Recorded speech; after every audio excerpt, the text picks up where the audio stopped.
Okay, we'll reconvene into public session. Let's all stand for the Pledge of Allegiance. I pledge allegiance to the flag of the United States of America and to the republic for which it stands, one nation, under God, indivisible, with liberty and justice for all. Please remain standing for a moment of silence. Let's take a moment to remember the 7 firefighters and 19 police officers that have died since our last board meeting.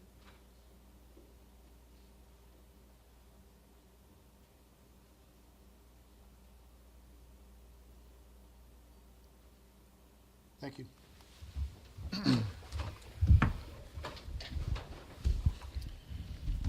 Okay, first and foremost, let me apologize for the delay. Extended our time just a little bit longer than we should have. As a result of executive session, I'd like to give direction to the chief as a result of legal counsel input that in relation to the MOU, that we make a motion to approve the MOU with attention to professional development in the form of an addendum no later than October 1st. And that MOU to also reflect the MOU for 3690 and also the ASEA MOU. Do I have a motion to approve? Was that a motion? I think that was a motion. Yeah, that was a motion. I'll second. Okay. Any discussion? All in favor? Aye. Aye. Any, What's the date on that? Did you it was say? October 1st. Very good. Yeah. All opposed?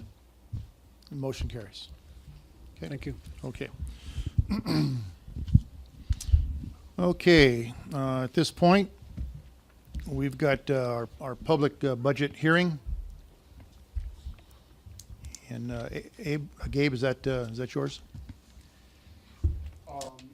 Chair, I believe before I start, where the agenda is written, we will open the public hearing first and public comments, and then I'll have a Okay, you're correct. I stand correct. Public hearing. Okay, then let's go with the public hearing, right? Yeah. We'll go ahead and go with the public hearing on the budget. Or is it called to public? Which one is it, Bill? The call to public? No, call to the public, what you do each month. This is a public hearing on the That's what we're doing. Okay. Then this is the call to public for the budget. The record should reflect the chairman's opened the public hearing for the proposed fiscal year budget 2018-19. Thank you. Right. Thank you, Bill. Mr. Chair, I believe there are no public comments to be made tonight. Okay. So hearing none, I guess you can close the public. We will now close the public.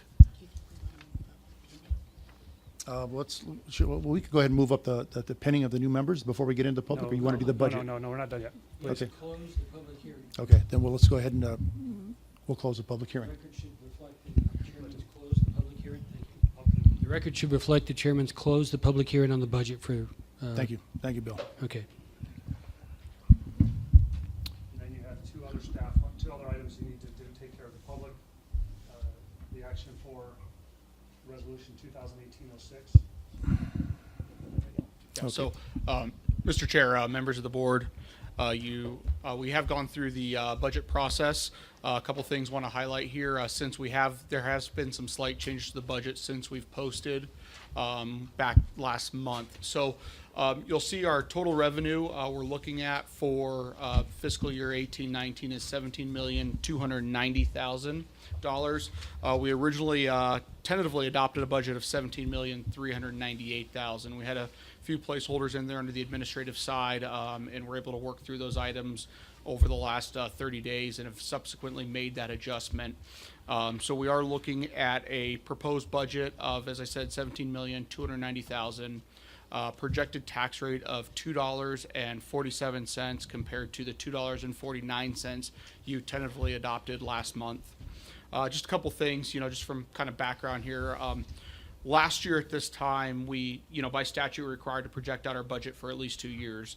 Last year at this time, when you adopted the FY 17-18 budget, we were looking at a projected budget of around $17.6 million and a tax rate of $2.59. So we're actually coming in about 12 cents less than we originally projected on the tax rate. Now, some of that is due to a higher than expected increase in assessed value.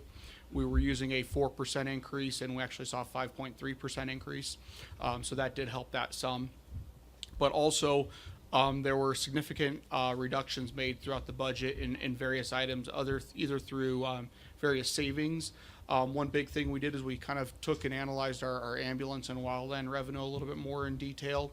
And we're able to increase those items by about 174,000, our non-levy revenues, and that helps us reduce that burden and that need on of the tax base to balance the budget. So we are seeing did see some of the benefits from that. On the expense side, we did see we started, as I mentioned before, the 17.6 million that we started with last year at this time. After we got some of our renewal rates in for PSPRS, for workers' compensation, for health insurance, we're actually looking to a closer to 17.9 million budget at the first board workshop this year for fiscal year 18-19. Through shopping vendors, shopping insurance companies, just looking at our line item expenses and going through and determining what the actual needs are and reducing down in areas that we didn't need to have dollars budgeted, we're able to cut that 17.9 budget down to 17,290,000, which is a 1.75% increase, which is very good. Most of our clients we're seeing around the 4 to 5% annual increase year over year. So I'm pleased to see this small of an increase in the budget without cutting service, without reducing the operational readiness of the organization, and making sure all the needs of the district from an operational standpoint and administrative standpoint have been met. Just some other kind of interesting information I just want to share as well is, one thing when we're looking at this proposed budget here that we're asking you to take action on tonight of $17,290,000, it's an increase of only about 10% over the last 10 years. So if we look back at what the budget was 10 years ago, we're at 15.5. It has to do this. Yeah, I don't know. So we're yeah, I did. Hold on. Let me just disconnect this so it doesn't do this entire time.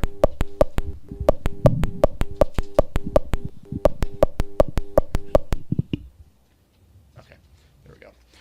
So in that time period, we've also grown our fund balance over the last 3 years. We've got a robust capital improvement plan in place that will help ensure the capital needs of the district are met, today and going forward. So, in my experience and my work with fire districts around the state, I'm happy to see this budget kind of come together over the last couple months. Everybody's been doing a lot of work on this, and with that, we recommend the board approve the budget of $17,290,000.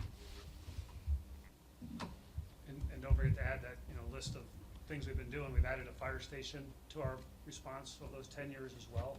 Sure, look at that number and accomplishing those things. Our service delivery is enhanced, I believe, over the last 10 years in many, many ways. So that 10% is not a very large number over 10 years.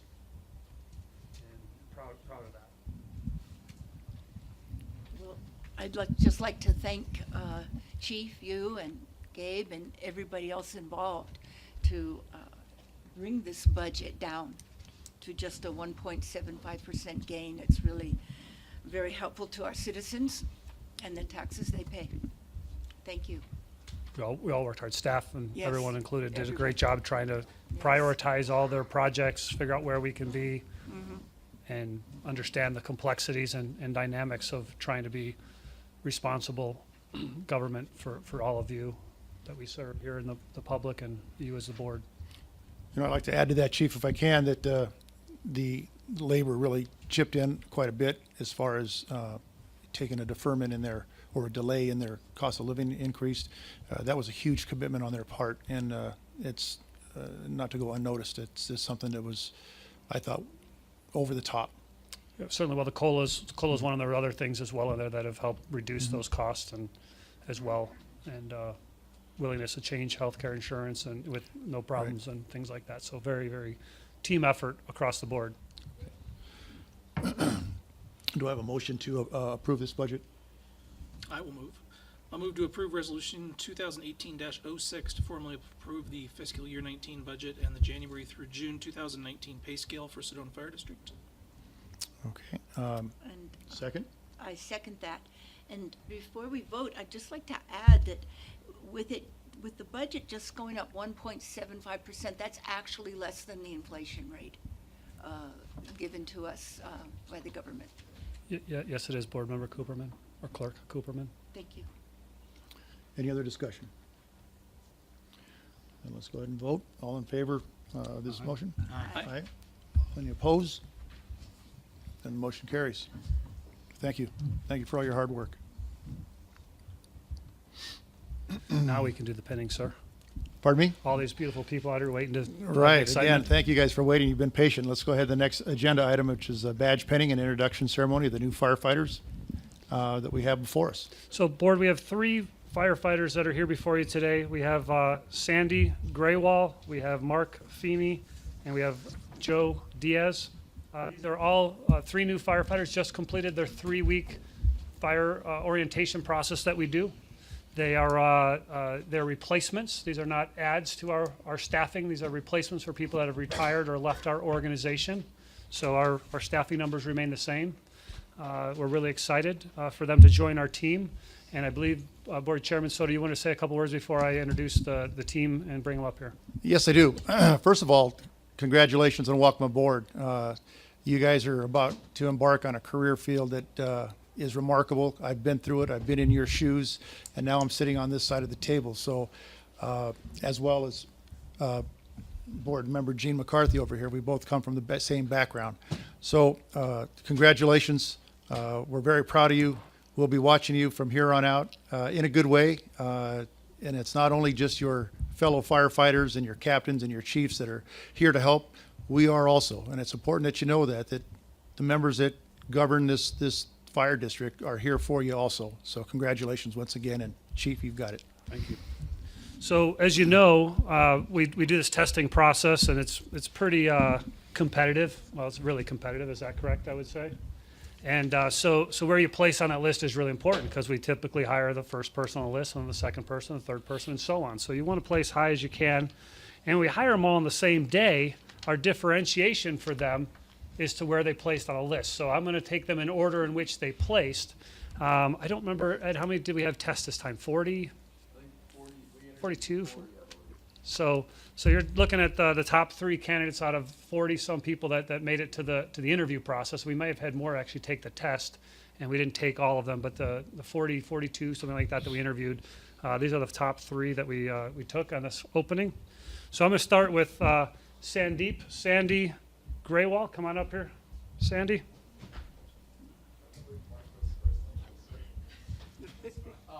Oh, Mark was first. I got this wrong? No, but I'm coming. This is going to be first. Mark was first. Oh, wow. I got that wrong. Somebody let me astray. Mark, come on up here, Mark. You're going to get the first. All right. That's the honesty and integrity part of what we do. Go ahead and turn and face the crowd because they want to see you, not me. So this is Mark Feeney. He's was raised in Moss Vale, New South Wales, Australia. So he's got this cool voice. If you have him talk to you later, you'll hear it.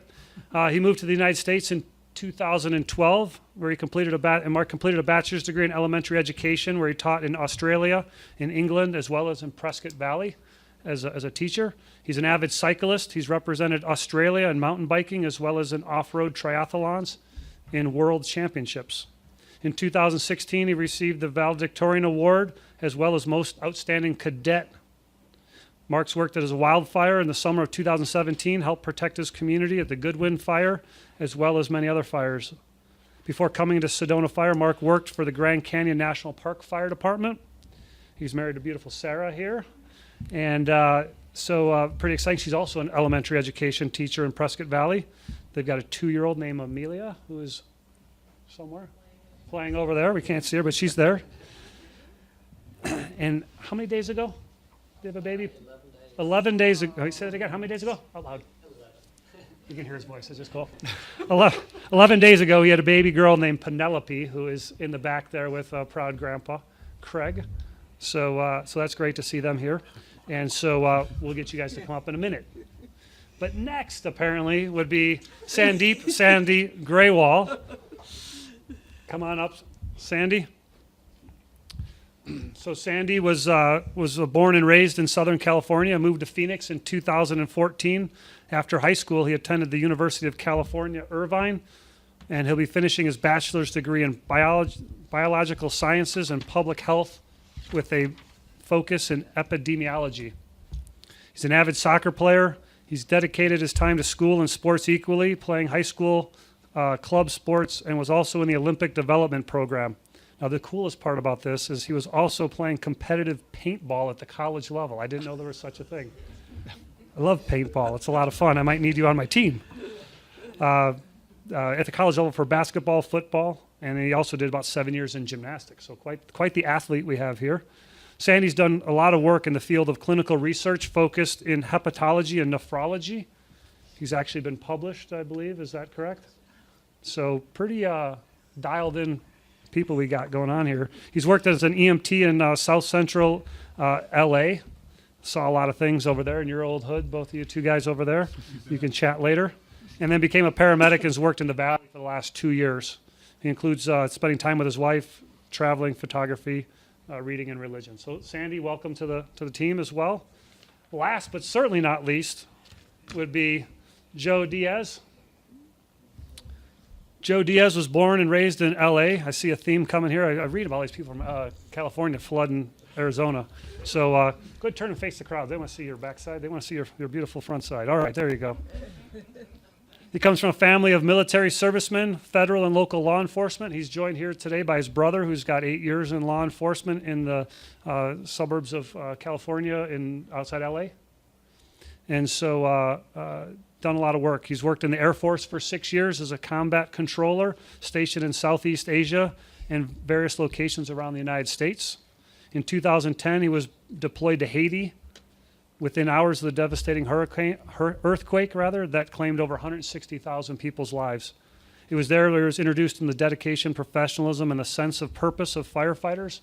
Some of those search and rescue folks that he got to see on the ground there doing their work, and began to believe this is where he wanted to work in the field that he thought he could provide the most good for his people. After Joe received honorable discharge with the Commendation Medal for his intense participation in the humanitarian relief efforts, he attended Arizona State University, where he graduated with a Bachelor's of Science and went on to continue his education and training in the fire service. Graduated from the Mesa Community College with a Fire Science Associates, and has joined the fire service as a wildland firefighter as well. As time passed, he would obtain more training, skills, and life experiences that would prepare him for this opportunity to be part of the Sedona Fire District. Him and his family are here today to see another member continue this proud family tradition of service before self. His wife Priscilla is here, over there, right there, and their daughter Noelle is sitting right there, who you can see today. So his mom is here and sister. So welcome to Sedona Fire District. So, did I miss anything, folks? No? All right. With that, I'm going to do the swearing in. So please raise your right hand, repeat after me. I state your name. Do solemnly swear. That I will support the Constitution of the United States. And the Constitution and laws of the state of Arizona. That I will bear true faith and allegiance to the same. And I will defend them against all enemies, foreign and domestic. And that I will faithfully and impartially discharge the duties of the office of firefighter of the Sedona Fire District. According to the best of my ability. So help me God. You are now firefighters for the Sedona Fire District. Well, you already were technically. You've already worked a shift. I think most of you have, but it's official. So I'd like to have Priscilla come up, Sarah come up, and then I'm actually going to get the honors of doing Sandy's badge. So it's going to get weird. We got to do the hug part. So I'm okay with that if you're okay. All right, Sarah, welcome. Priscilla. There you go. Hop in there. All right, we'll have a chance for family photos in a little bit. We'll go ahead and put them on there. I do this every day, so I'm going to be a little bit better at it maybe than some of you do it the first time. Yeah, that's what we're going to All right. So proud of you, Sandy.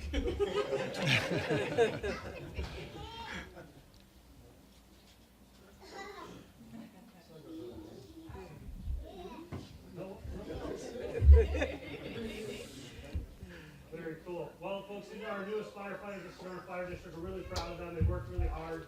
We know they're going to serve our community well. And so with that, I'll let you go give a quick lap, talk to the board, say hi, shake hands. My pleasure, sir.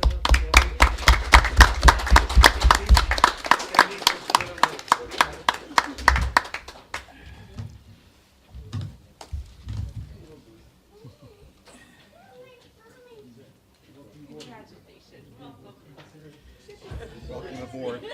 Yeah, congratulations. Good job.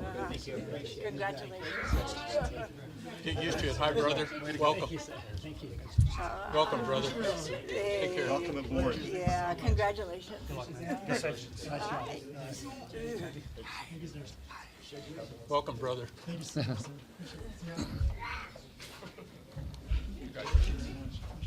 Joe, thank you. Thank you, the family. Again, we'll watch out as best we can. Please take care of them when they're at home. We'll take care of them when they're at our home. And if you ever need anything, you know where to find us. Be back is Keona. If you ever meet her, she's HR. She's the one. You bet. Thank you. Ladies and gentlemen, you are welcome to stay for the rest of the meeting, or you're clear to go if you'd like. Thank you. I'll give him a minute.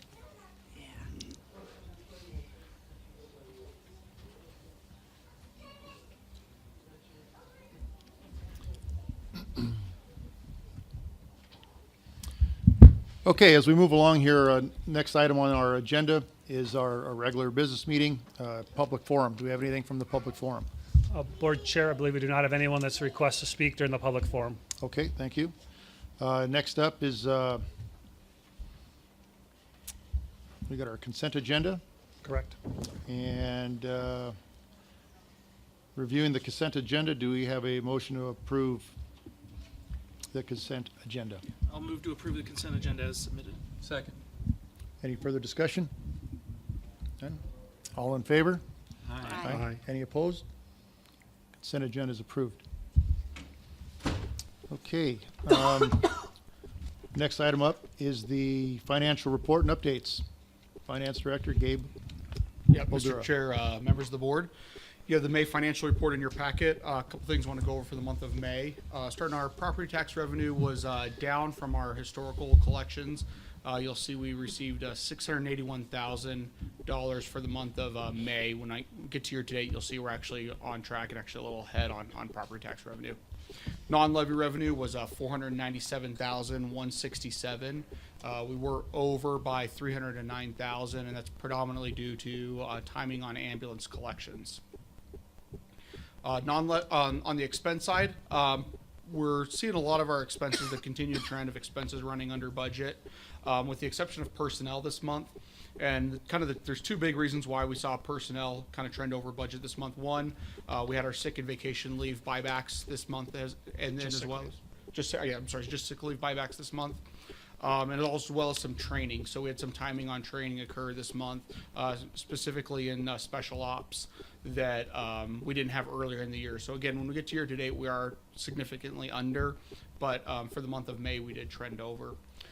Board, I just want to highlight that real quick, if you don't mind. So this is a planned expectation. Every spring like this, we have Wildland Academy, which is labor intensive in March. And then we have Swiftwater Rescue Training, which is very labor intensive come April, May.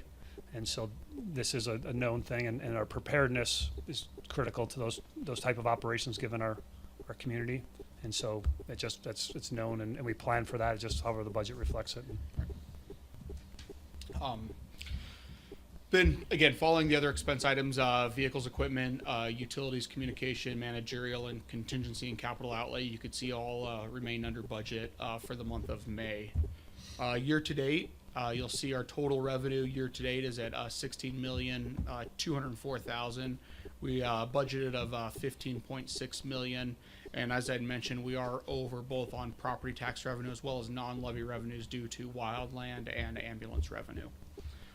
Expenses year to date are 13,728,000, which is under budget by 1.9 million. Personnel making up the largest percentage of that, 10.8 million in total personnel expenses, which is under budget by 900,000.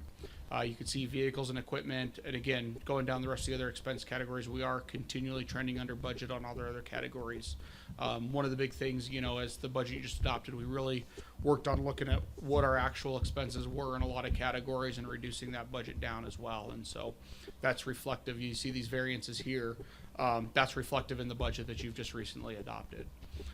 So again, other expenses all trending under. As far as I'm concerned, we're in a good position from a budget to actual standpoint. We have a few categories that we have gone over on, but we've got enough savings in other categories to offset that expense. Percentage of expense, we have currently expended 81%, which leaves 19% for the last month of the fiscal year. Percentage of expenses, where the money's going, we have 79% going to personnel, 8% to capital and contingency, 7% to operations, and 6% to managerial. And finally, kind of our year-over-year cash position. You'll see we're ending the month of May at 7.3 million compared to 6.4 million last year. Our assets and liabilities have, you know, decreased accordingly. Assets have actually gone up a little bit, and that's mainly because of, one, we've seen some increased receivables on the wildland side, as well as some of that investment in the district. So, unless there's any other questions, that concludes the financial report for May. Okay, any other questions? It's all good news. Yes, no bad news. Okay. We need a motion to approve the financial report for this month. Right. I move to approve the financial report for the month of May 2018. Do I have a second? Sure, I'll second. Okay. Any other further discussion? Okay, all in favor to approve the financials for this month? Aye. Aye. Any opposed? Reports approved. Okay. Chief, I think you're next up with your staff reports. Sure. Staff report. We're going to talk first. We have Captain Josh Wells, who will give us a presentation in a moment, but I'll set the table for him. So Pulse Point is a technology that he's been following, and a grant that Captain Wells wrote for and was successful. So here we are. We're excited. We're rolling it out today as our soft rollout, is I guess what we're calling it. And so come on up, Josh, and share the wisdom with us. Here to share wisdom. Be a PowerPoint. I think I'm going to go without the mic if everybody's okay with that. No, you got to talk on the mic. Oh, I have to? Yeah. Oh, all right. Sorry. Does it come out of the stand? I walk around too much. So does everybody have their phone with them? Yep. If you could start, I would encourage you to go to your app store, whether it's Google Play or the iTunes store, and find this app called Pulse Point. Because of our connection here, it might take a few minutes for you to download it. And so I'd like to start. I'm going to do a presentation to explain what it is. And then at the end of my presentation, hopefully you have it downloaded so that you can actually see what's going on with the app. So the app's called Pulse Point. Is it okay if I walk over here? Sure Do I can. got to stand there? Nope, just up talking. Am I talking in the mic now? Good. Yeah. And a side note, should wear sunscreen before I get into my presentation. I went for a swim today and didn't think I would need it. My face is all red, my back's burned too. So getting into Pulse Point, this starts on a serious note, is that we have a problem. Our new guys were just sworn in, and they were sworn to protect our community against all enemies, foreign and domestic. The biggest enemy that we face is cardiac arrest in terms of the health and well-being of our community. In Arizona, there's about 15 people every day that suffer cardiac arrest. If you look at it across the United States, there's about 1,000 people that die every single day from cardiac arrest. Sometimes the people have chronic conditions which lead to this, and other times it's unexpected and it happens suddenly. It can happen to any age group, and it's a leading cause of student athletes. It's a major problem, and there's only 2 known interventions that can make a difference for this. The first intervention here is shown is that if CPR is done quickly enough, and if you have the use of an AED, you can make a difference. If not, then most of the time it's fatal. And most of the time, even with our best response, we usually don't get there quick enough to make a difference unless somebody from the community jumps into action and they start doing CPR and use the AED. Seconds matter. So as I mentioned, it's the biggest threat to the life of our community, and it's the most time-sensitive emergency that we face. Every minute that passes with no CPR, survival goes down by 10%. And so most of the time that we we go to these cardiac arrests, even with our good response times, it's not enough. And I've seen it many times in my career to where we get to these scenes that if no bystander CPR is done, there's no AED on scene, our chance of bringing them back is not as good as it could be. It's gotten better over the years, but we still need that community response in order to help these people. So if CPR and AED is done within the first 3 minutes, survival can be as high as 80%. So what we found is that if you can respond quick enough, many people can survive this that historically haven't. So there's a huge potential here. So what's the key here? The key is that all these things need to fall into place. So on the TV here, if 911 is activated, CPR is started, defibrillation is given through an AED or through our professional monitors to convert the heart into a normal rhythm, and then they're transported to the hospital with advanced care. People can survive, and there's hope for the community to survive this. What we've done here is that our dispatch training is that with our Cottonwood Regional Communication Center, they're all trained in CPR, and we're constantly innovating to give the best response. Oftentimes when people call 911, they're able to help them give CPR instructions, and they guide them through that when they call. Community education is that we're American Heart Association Training Center. Each year we train about 1,250 certification classes every year. In addition to the certification classes, since 2008, we've trained over 17,000 people in hands-only CPR throughout the entire Verde Valley and Sedona. We've helped pass a state law requiring all high school students to receive CPR training. So starting next year, it's now required that every student that graduates has to know CPR. And Sedona PD is purchasing for all their patrol vehicles, they're going to have AEDs within the next few months. They're in the process of doing that now. So we're making a lot of progress there. And then we had the internship from NAU that helped last year with a lot of this project. He's actually one that wrote the grant for this. There's some of our community response. Our defibrillation program is that we have over 150 AEDs that are located in Sedona and throughout the Verde Valley. And we have digital maps that are integrated into our dispatch system. High performance is we continually raise the bar for the training for our EMS providers. Is we're constantly training, and thanks to Chief Mazulis getting the Zoll monitors, those really help in terms of tracking data, and we're among the best in the state and the best in the country in terms of our performance with our response to that, and that helps. And the hospital has made advancements, so when we get them to the hospital, they're able to give them the best care. So all of this is just going to tell you that we have the problem. The problem is that we need to close this gap from the time that somebody has a cardiac arrest and time they get help.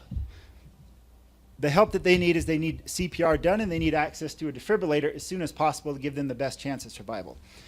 The solution that I'm here to provide to you is Pulse Point. What Pulse Points is, did everybody able to get it on their phone? Yep. Okay. So once you have it on your phone, I'll have a video that walks you through how you actually download it and get access to it, unless you've done that already. I'll do that at the end. But how this works is that it's an app on your phone, and once you're registered for it, if there's a cardiac arrest within a quarter mile of your location, it's going to send you an alert. And it's going to send you the alert, and then it's going to pull up the map. It's going to show you where there's the need for the CPR, and it's also going to show you if there's an AED nearby.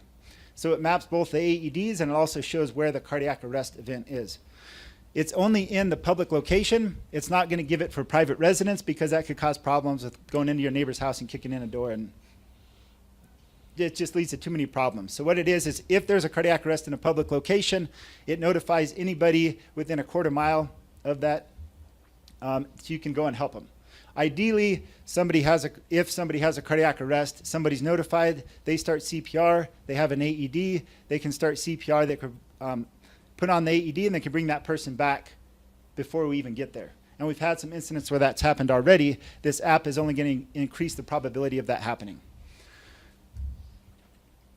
So the benefits is the greatest benefit is there's a huge potential that more lives could be saved, and that's why we went forward to get this app.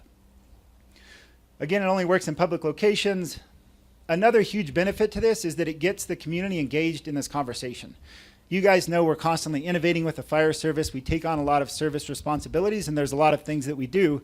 But with this app, we've started a collaboration with all the fire and EMS agencies in the Verde Valley to where we're all talking about how we can innovate, how we can better respond, and how we can keep our system alive so that we can provide the best response possible for our cardiac arrest. And Arizona as a state is among the best in the country for survival rates from cardiac arrest. And we're one of the most innovative states that, there's another thing that I helped teach down at the University of Arizona. And there's people from all over the country that are coming and looking at our response model, which we're implementing here. And this is a big piece of it, that we have a whole community-wide response to save lives from cardiac arrest. So it's kind of neat because it puts us on the map, and we're innovating with a lot of Southern California departments have it. And so we're modeling what a lot of them have done and a lot of other big agencies also. The other good thing about the app is it not only shows cardiac arrest, but it tracks all the calls that we have. So the community can be engaged with the app, and they can track exactly what we're doing and keep an idea of what type of services we're providing, and they can just have a better idea exactly what we do. So if they see us out in the community and have questions, they just have an opportunity to get a better understanding of the services that we do provide. So there's a video I'm going to show you, and then I'll open it up to any questions that you have.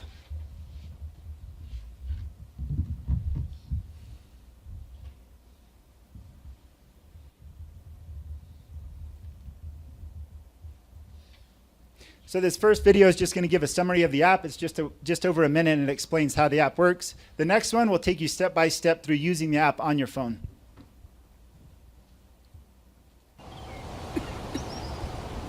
This is Joel. He just suffered a sudden cardiac arrest. He isn't the only one. Today, 1,000 people in the United States will have the same experience. Time is now critical. As a call is placed to emergency dispatch, the clock continues to tick. Emergency responders are several minutes away. Unfortunately, several minutes can be too long. For every minute Joel goes unaided, his chance of survival decreases by 10%. Fortunately, Joel lives in a PulsePoint connected community. PulsePoint is integrated with his community's emergency dispatch. The moment Joel's emergency call came in, a PulsePoint alert went out, connecting nearby CPR-trained volunteers and AEDs to his location. Meet Scott, an off-duty firefighter outrunning errands, and Donna, a financial planner working next door. Because they were nearby and quickly alerted, they're now able to provide life-saving care until emergency responders arrive. That initial care made all the difference. This is Joel. He's a sudden cardiac arrest survivor. Armed with PulsePoint, any volunteer can help save a life. Become a life-saving volunteer and download PulsePoint today. Okay, now there's one more video.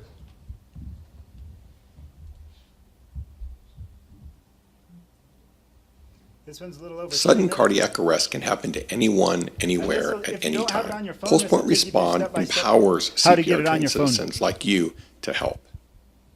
Getting PulsePoint connected is simple. Just download PulsePoint Respond from Google Play.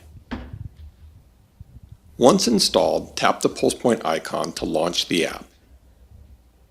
Review and agree to the app terms. Begin by following an agency. Search for an agency by tapping on the dial at the top of the screen and tapping on Add Agency. Type in an agency name, city or zip code, or select the GPS icon to search your present location. If the agency is PulsePoint connected, their name will appear in the list below. Tap the agency you wish to follow from the list provided. From the agency's profile page, simply tap Follow in the upper right-hand corner, and then the back arrow to return to the agency's list. PulsePoint allows you to follow multiple agencies. Perhaps you live in one area and work in another, or maybe you would like to follow the agency where your parents or children reside. You can repeat the Add Agency sequence for as many agencies as you wish.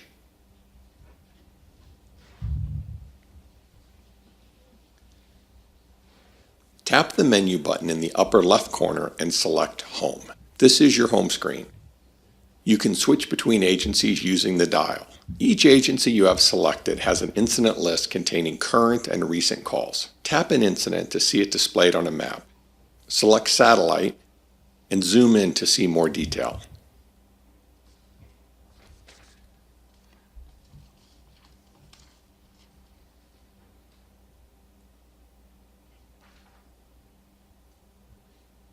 Gray pins denote recent incidents, while yellow pins represent active incidents.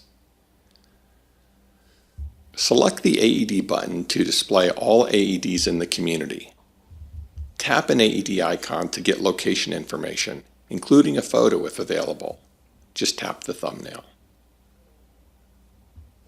Now let's set up some notifications. Tap the menu button and select Settings. A list of the agencies you are following will appear along with a list of available alerts. Tap to place a check mark next to the alerts you wish to receive. Bringing trained citizens to those in immediate need of CPR is our primary goal.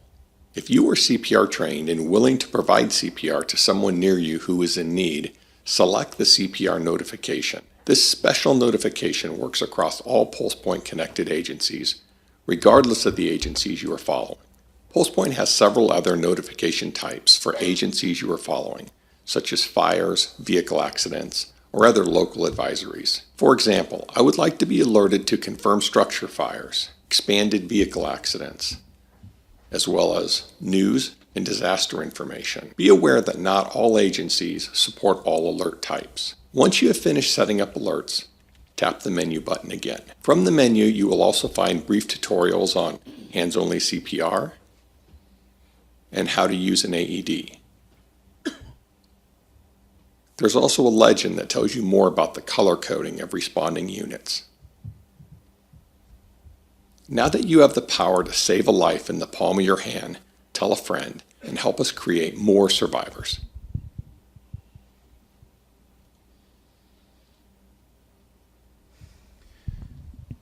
So that's a summary of the presentation for today. There's two apps.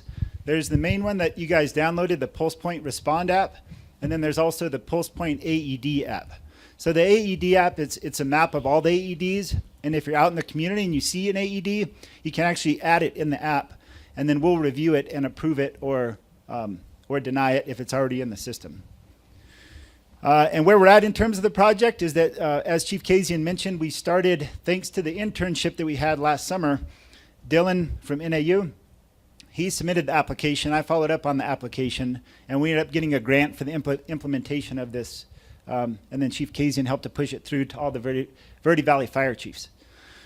We're still implementing it. What just happened as of today was it's a soft launch. So now it's available to the public. Anybody can now download the app and start following our calls. And then the next step for us is going to be a community launch. The community launch is going to be in the next 2 to 4 weeks, probably sometime in July. And with the community watch, we're going to do a big push to all the media outlets and get as many people in the community to download the app. And in the next few weeks, we'll be working out anything we have to fix with it, because with the technology, there's bound to be glitches and things like that come up. So we'll be doing that over the next few weeks. And we're also going to be adding all of the AEDs. There's a few of them that are in now, but we're going to put all of them that are throughout Sedona, and then the whole Verde Valley is going to put all their AEDs in it also. So board, this was a $10,000 grant that we were awarded to implement, and there's about an $8,000 a year subscription cost. We share that cost with all of the Verde Valley agencies. So our share is, I think, $2,500 or so, something like that.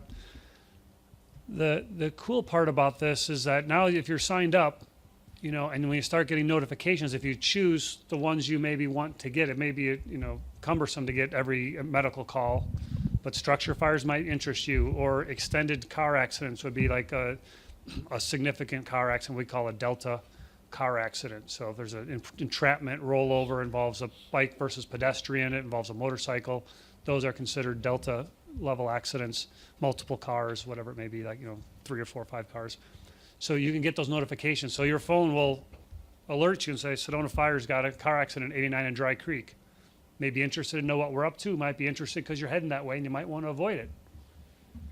Might be a structure fire, and maybe you want to come out and take some photographs of it, things like that. So it engages the public into what we're doing to whatever level they feel comfortable with. And if you have the CPR button, wherever you are, if that community is a pulse point community, you will be notified that someone's having a cardiac arrest in a public space within a quarter mile of you. It won't be down the road or whatever unless you're in that, unless you follow that community. So if you want to follow San Jose, you could follow it. I followed, I forgot who I followed. Somebody just check it out, and I was like, oh my gosh, it was a big city. I mean, it was like every 3 seconds my phone was going off. It was a bit annoying, so I turned that off. But it was interesting to watch and to see. So it engages the community in what we're doing, from following our calls, call types, things like that. The investment, in my opinion, while it's important, very important for us to be protecting our community, it also, though, provides, when I'm traveling, if I have a medical emergency in some other town, if they're a pulse point community, someone could maybe save my life or one of our residents' lives in another community. So the more pulse point communities that are out there, the better this will be. The increase of access to CPR and AED will continue to grow. Their Facebook page and their website, their notifications are like daily of how many alerts they get and put people out and how many people they've saved. It's pretty impressive to watch and look at. So I highly encourage you guys to check it out. And I'm certainly very proud of Josh and Dylan for putting this together under the direction of Ed Mazulis. And we actually brought this to you guys, or not only brought it to you, but we talked about 4 or 5 years ago when we had our dispatch, and it was in the midst of kind of where we were with dispatch. And so I opted not to go forward with it, really, because we knew dispatch had its challenges and it might not have the longevity. Important to say, Cottonwood Dispatch has done a great job with the implementation and creating this. This is a behind-the-scenes app, so they do nothing manually. They just take the call like they do every other call, and then it gets sent out on Pulse Point, kind of in a behind-the-scenes fashion. And there was one other thing I wanted to say about that, and I just lost it.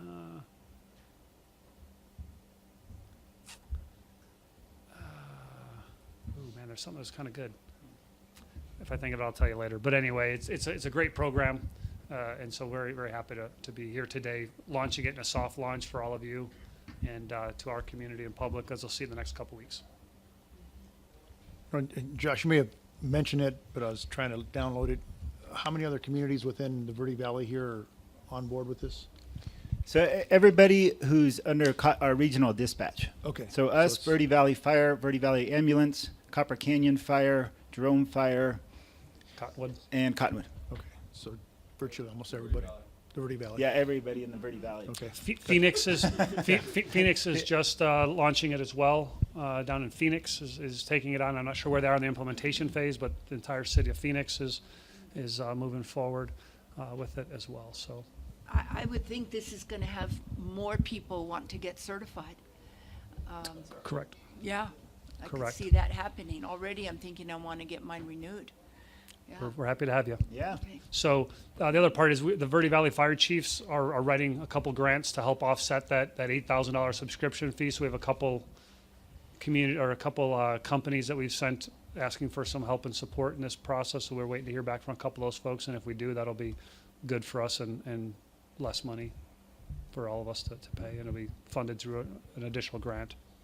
Very good. And is it accurate understanding that our district provides certification courses? Yes. Yeah, we provide the certification courses. We're actually a training center it expands to several places all across Arizona. About 1,250 certifications every year that we do. So we cover a lot of people.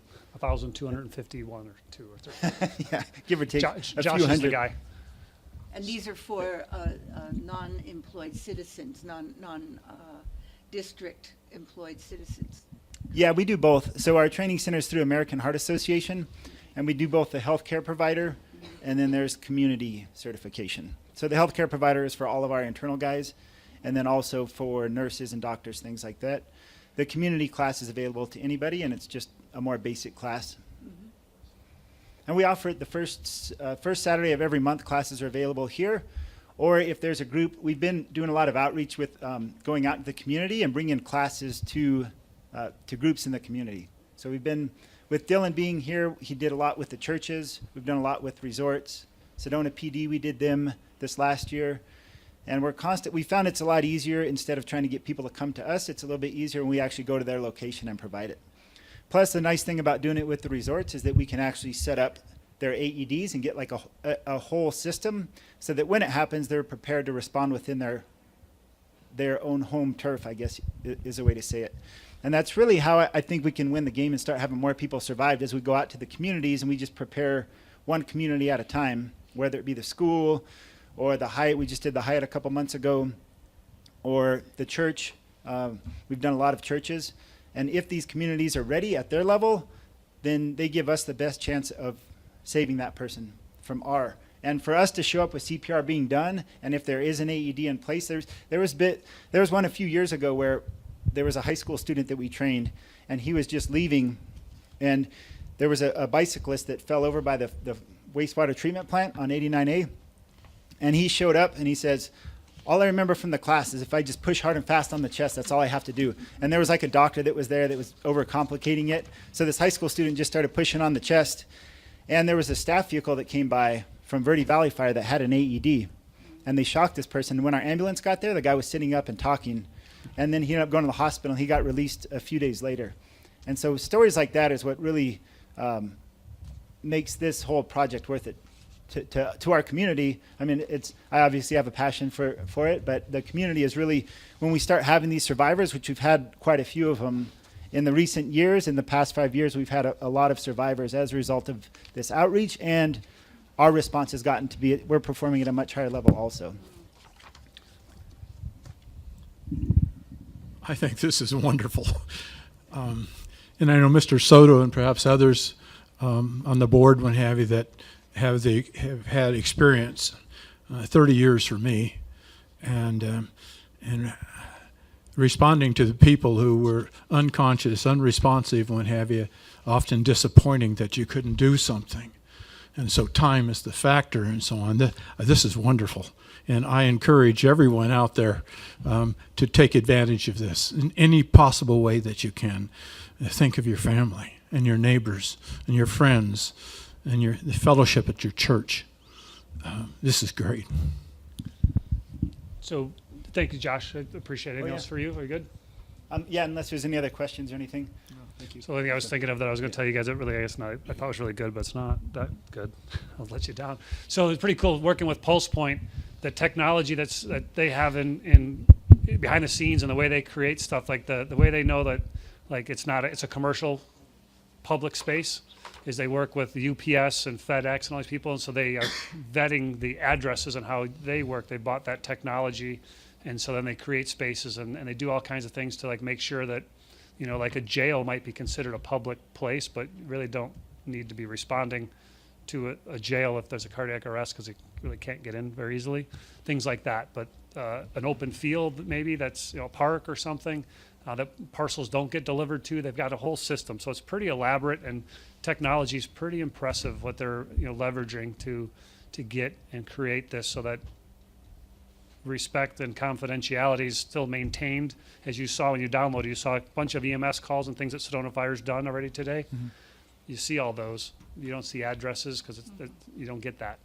But you can kind of see pinpoint. It's in the area of that pinpoint, but it's not the actual address and things like that. And you don't necessarily know what the EMS call was if it's not important to you. You just know that we're on an EMS call.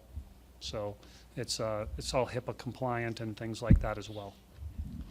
Thank you again, Chief. Thank you. Thank you, Josh. Thank you. Thank you for your time. You bet. Thank And you. thank you for supporting it. It's So, board, are you ready to move on to my report? Yep. All Let's right. do it. In the interest of time, you'll see my call my call summaries there. We're up about 130 calls for the first 5 months. So if we continue that trend, we're probably looking at about an increase of 300 plus calls that we would expect to see increase from last year. So that's probably like a 6 or 7% increase in call volume overall that we're trending towards.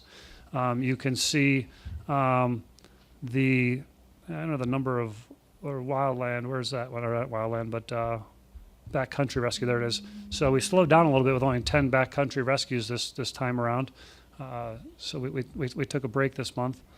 You can see we're trending quite a bit up in that category, 32 last year to date and 46 currently year to date, and so forth and so on.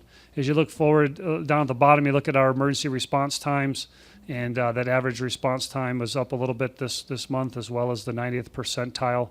And again, as I mentioned last month, we're continuing to work with our records management system, our data analysis software, and our data analysis entry folks.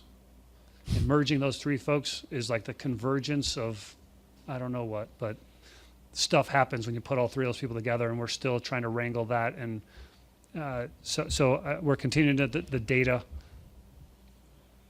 process, trying to be good. Does that make sense? Did I say that right, Jason? Is that okay? Pretty close?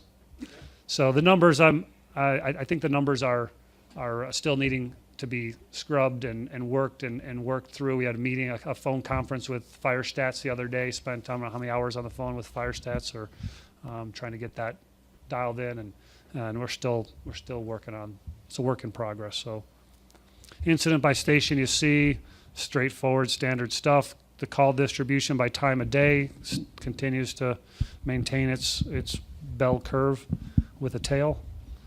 Community risk, John is at a week-long conference, National Fire Academy actually, and so is Rick Evans about plans reviews, I believe is what the class is. So they're not here to give their inspections, but you can see they're doing well in 2018 as an average, and they've been keeping pretty busy this last couple months, while it was not like that the beginning of the few months, and so they've been really catching up and doing a lot of work there. You see the plan reviews piece, the compliance engine. I got to share a quick story that I heard from them the other day. So the constant improvement model that we have, the work we're doing in community risk management, one of our risks that we have is, well, through the compliance engine, there's notifications that occur now. So when a contractor goes out and does an inspection or does a third-party cleaning, like let's say they're cleaning the hood and duct system, if they can't clean the whole system, there's a spot in the compliance engine that they check and say, hey, we completed it to the best of our ability, but there's spots we can't get to or whatever because of engineering things or whatever. So we've been following up on those, and we've found that there's some significant challenges in many hood and duct systems where they're designed and engineered mechanically. Those mechanical engineering drawings are not really approved by us. They're approved through the building department. But yet we're responsible for maintaining them afterwards and making sure they're cleaned on a regular basis. And that clean on a regular basis part has to do with some regular schedule, but also the frequency of which the busyness of the business and how much latent fuels or oil that they put up into the system. So John and Rick were pretty excited. They got into a system here that they were having trouble with, and they said, we got to get an access point and got to use a company that's got some sort of certifications who are recommending they use. When they had that company come in and clean it properly, they took out 180 pounds of oil that was inside the linings of this business's hood and duct system. The potential for fire in that type of capacity is incredible. This business had been getting cleanings done, but because the system and whoever was doing it maybe wasn't one of the certified companies, didn't meet the requirements, through the compliance engine, we were notified, we made this and got this done. So now we're realizing, and we're getting to other businesses to make sure that they understand that, hey, if this system is not meeting the engineering needs. It was pretty impressive, and the reduction of risk to that business, the loss of business, if they were to have a fire, the loss of the taxes, the loss of all that stuff, right? The potential for life safety, first and foremost, of course, all that stuff is being reduced, and I thought it was just pretty.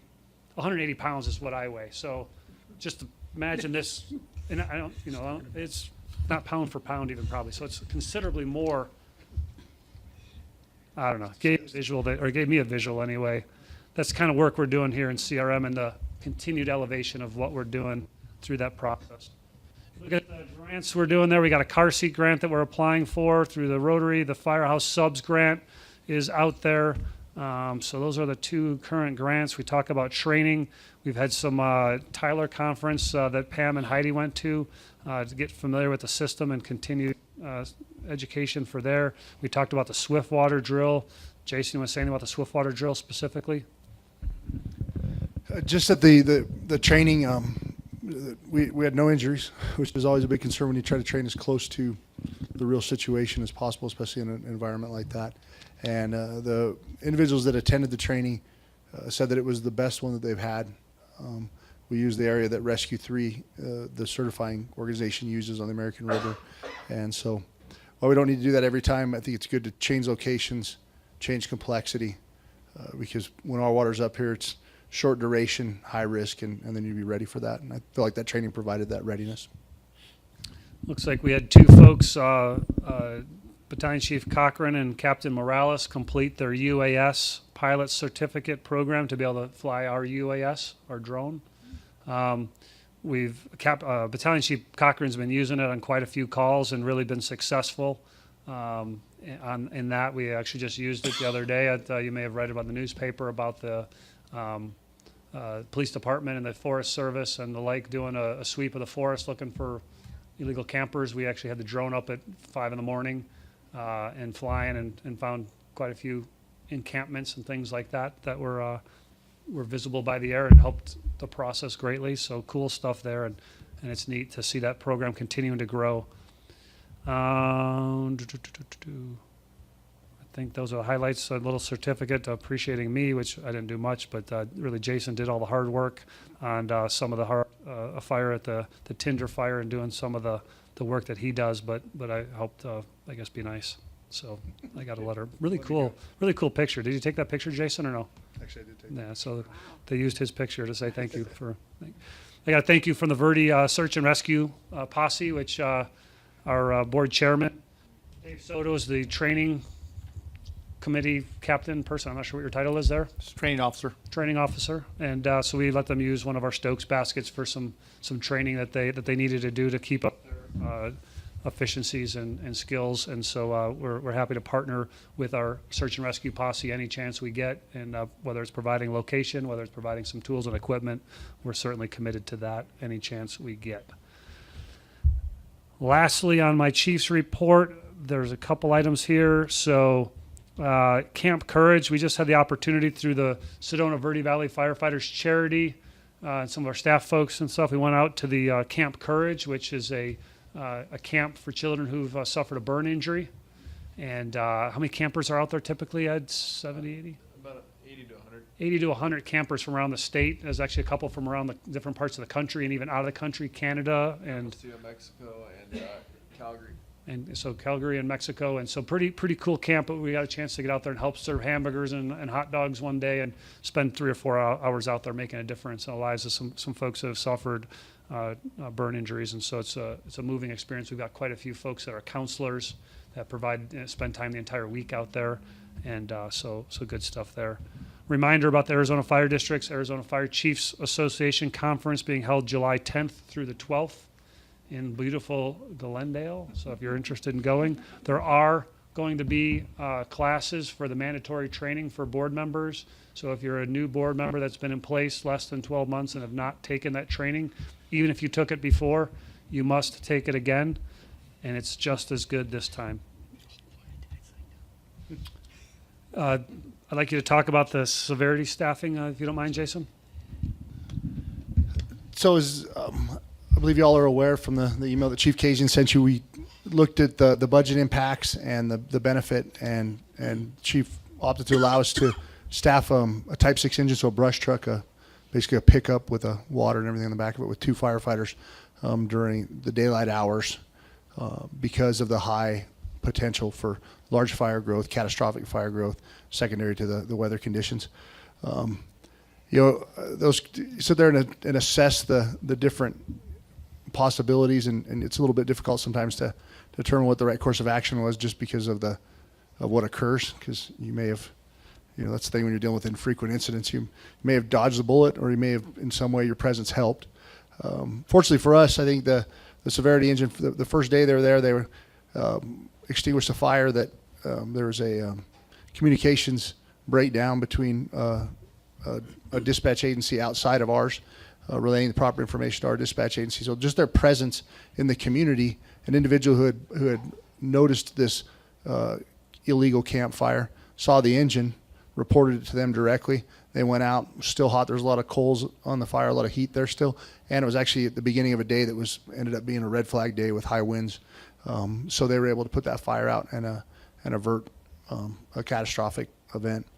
They also responded first on scene to a couple serious motor vehicle accidents, were able to render aid, and we're actually leveraging that unit, if you will, this following week with the new hires, to have them, where they're doing their orientation, put them out on there driving it and assisting with orienting them to the further reaches of the district without pulling the other Type 1 engines out of position while we're doing that.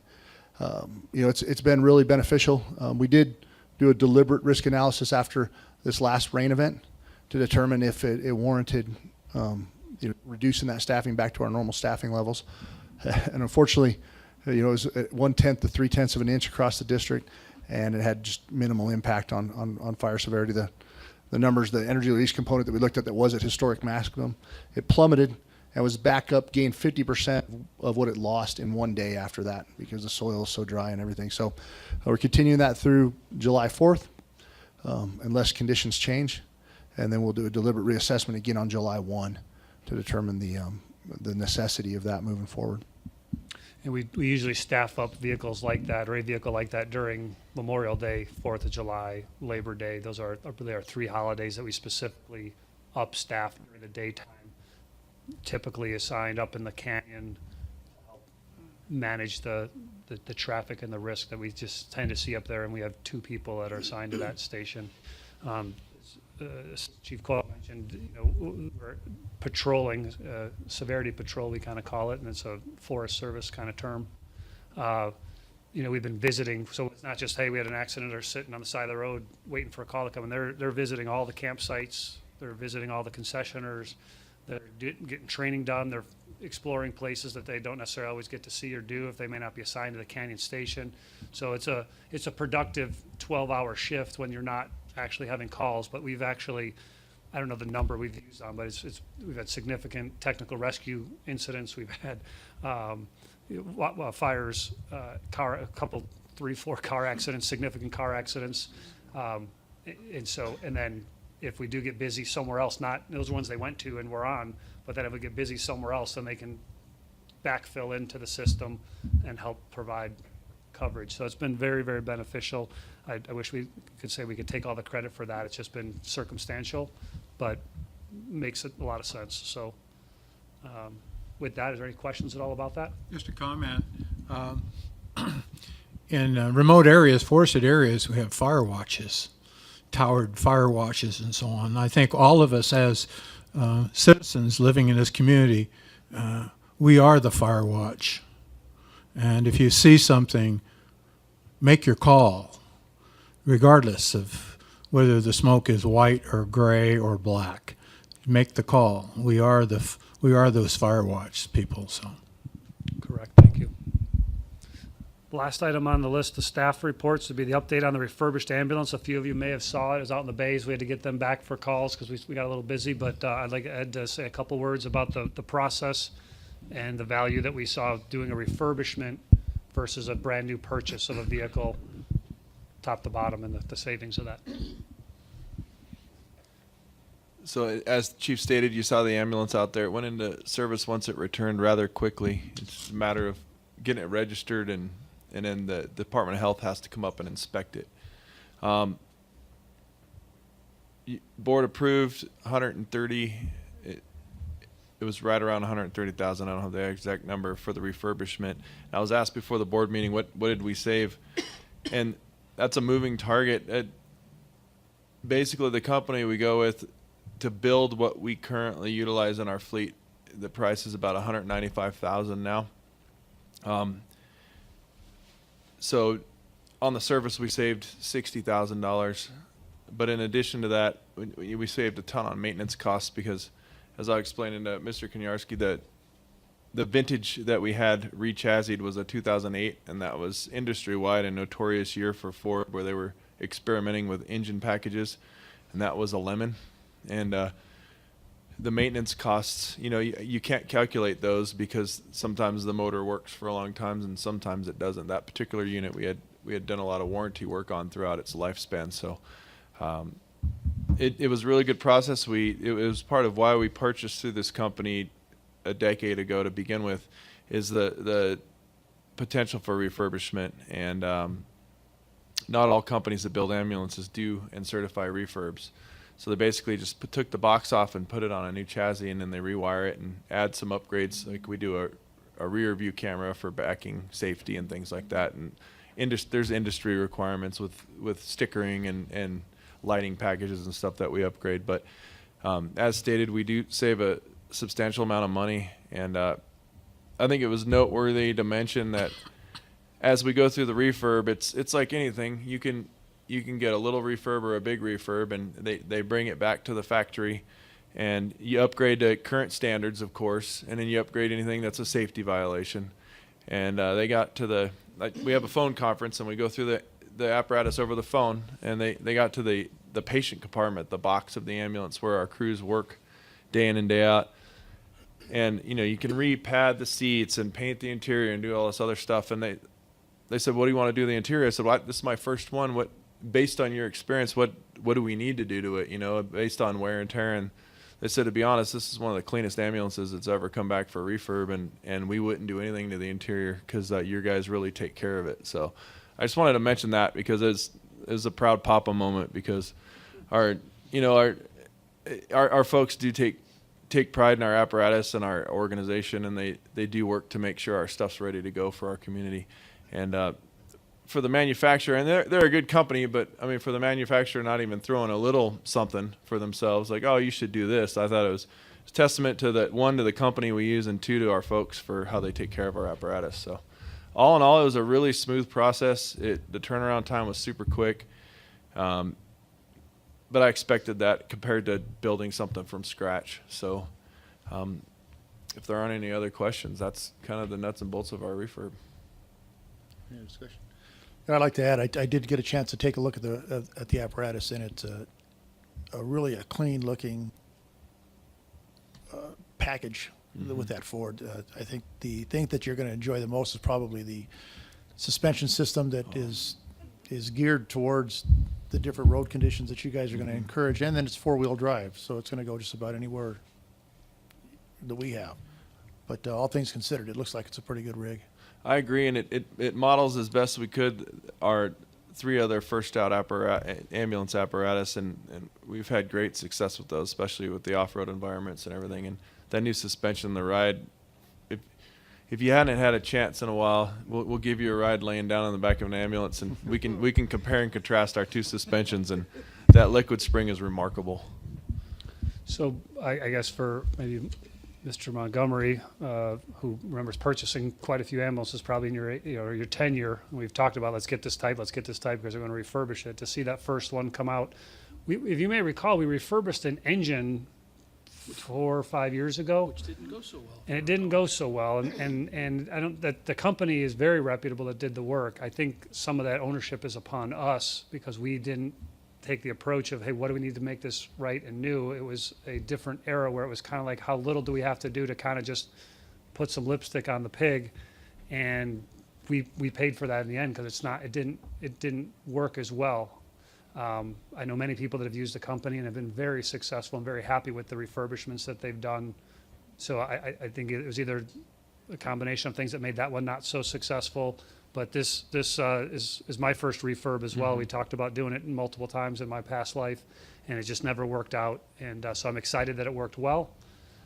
We put it on an F350 chassis. Through our volunteer Lance, we found that I think in the future we'll be putting on an F450 chassis, which again will be maintenance and long-term success for the vehicle lasting longer. And so we're continuing to learn and continuing to make improvements along the way, but I thank Ed and his team. I thank Mike, our mechanic, Mike Sheehan, and our mechanic for all the work that they do, as well as a couple other folks. I don't know who's on the committee or that made that happen elsewise, but I want Or your EMS committee. EMS All committee. our rock stars, basically. All the rock stars that are on Ed's team should get the credit. And so with that, we're very happy and proud that we were able to put that in service and at a cost savings at a minimum of $65,000. And when Ed talked about the repair costs, he didn't talk about the downtime. Yeah. And having that downtime, the dependability, the reliability factor, we look at that in our world. To have a more reliable unit is worth, everything and then some. So it's a win-win-win. So thank you, Ed. Thank That's you. all. Okay, thank you. Next item on the agenda is some board member items. It's a discussion, possible action on approval of the board resolution 2018-07, call of election for the fire board.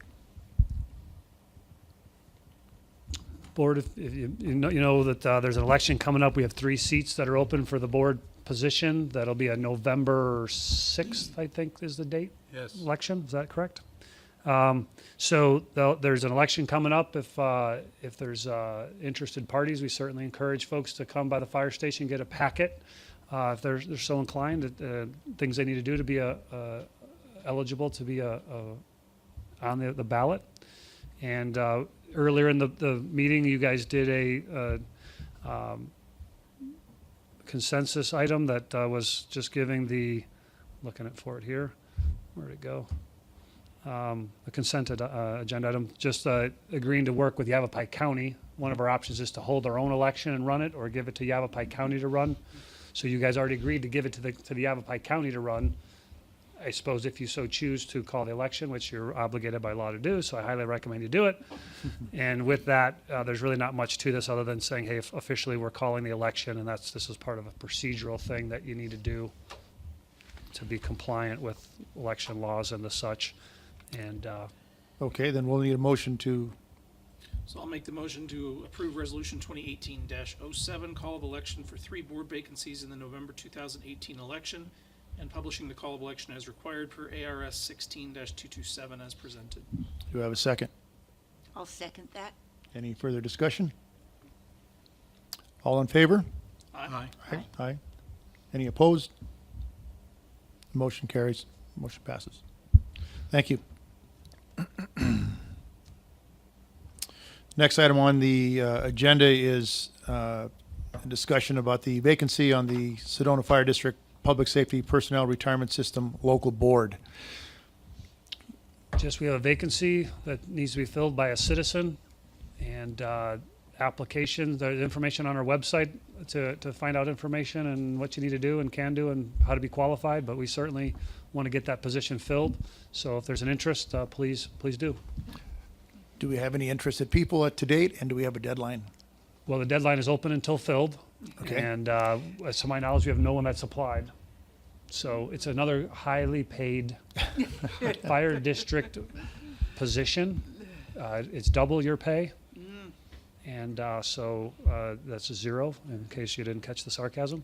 But we do meet, pension board does meet probably 5-6 times a year. I mean, sometimes it seems to go in fits and spurts, so there might be something going on where you're busy and then you don't have a meeting for quite a while because no one comes in the system. But every time we get 3 new candidates like we did here, they'll have to get accepted in the system, and people retire, you got to accept them into retirement, things like that.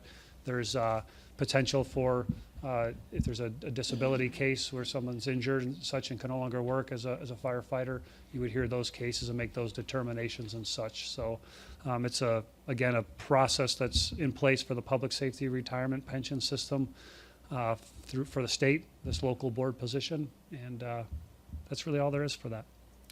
Just to add to that, it's made up of 1 board member, and that would be Chair Soto, and then 2 citizens and 2 firefighters. So Correct. that's the composition. Which is by statute. Right, by statute. And so what we are looking for right now is a citizen to fill in the vacancy we have of a citizen position. No takers? Okay. All right, thank you. Next on the agenda is the fire marshal's safety message. She is not here, but Chief, do you have? Sure, I do. So I'd like to take what Mr. Board Member McCarthy said. When you see something, say something. That's pretty critical. And so we're in a time where we have, as Assistant Chief Coyle mentioned, we realize the danger that we're in. We're taking steps to step up our patrol. We're out there with our announcements on social media as it relates to Nextdoor, Facebook, our two primary social media platforms that we're trying to provide information on and to the community.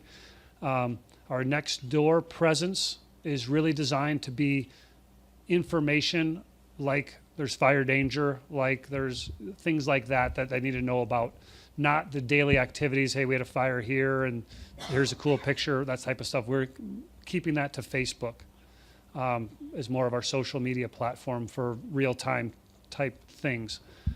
So if you're not on Nextdoor, that is an app that you can sign on to that creates your community, your neighborhood, and we can communicate. There's about 1,500 people within the Sedona Fire District that are on Nextdoor, so we're able to communicate as a public safety entity our message to those 1,500 people directly.